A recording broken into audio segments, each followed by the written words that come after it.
Hello everyone, today I am going to be reacting to this video titled Third Attempt on Trump's Life Thwarted After Man with Guns Held, so yeah, let's get into it. We have his name as Vem, V-E-M, Miller, M-I-L-L-E-R, and his birth date is 10/26 of 1974. And the reason why I gave it to you like that is I will explain later. He approached the outside perimeter, gave all indications that he belonged there, that he was he was a participant that was allowed to get into VIP and to and a press corps, and so he was allowed through that outer perimeter.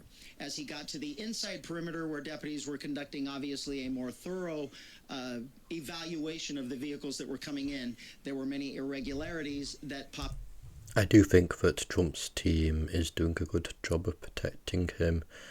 Because, yeah, he's a presidential candidate. I do think that they need to be protected because there's going to be people that, if you're in the top two parties at least, there might be people that may want to try and harm you regardless of anything you've done. They might just see you as a bad guy and they might just want to go after you.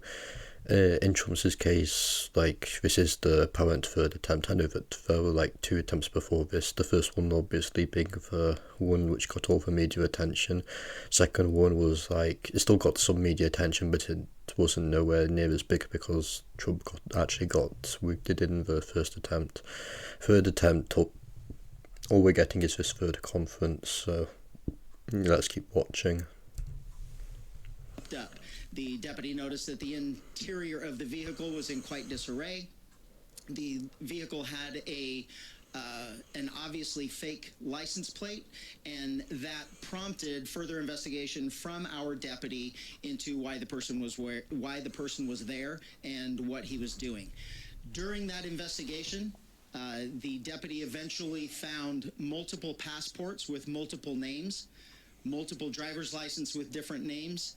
The vehicle was unregistered, and okay, I think you can tell that this person was planning to commit a crime. The license plate was what we in law enforcement would recognize as one that is homemade and indicative of a group of individuals that claim to be sovereign citizens, and assuming the deputy assumes that he was part of that identifying group. So during the investigation, obviously those identification documents were found, in addition to a loaded handgun and a shotgun. Obviously, this was before the former president arrived. The main message that I want to say is that regardless of who it is, whether you agree with their politics or not, violence is not acceptable. Violence is only acceptable in matters of last resort self-defense, and this is obviously just an attempt to kill someone just because you don't like them. So yeah, good job to the people protecting Trump, and this is coming from someone who doesn't want him to win. I want Kamala to win, but I do not think that political violence or any sort of violence is acceptable. The person was taken into custody. He was eventually booked into jail on those charges, and eventually he was released. He will have to further his court case in the future.